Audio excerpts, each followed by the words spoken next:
chị định màu quay quay mà dạ cái này anh chị định màu quay quay mà nó coi nè quay ngót chọt cục kia bay con ngót chọt cục xong thì bay cô bỏ hả ớt bay ban bay ấy bay từ lương mẹ thịt bay hả hả tôi mà xui mấy nhá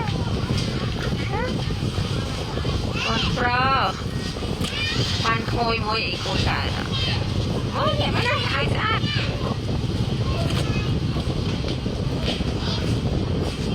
này chịu nghe này con này ai ôi chậm ôi một lần ôi à hả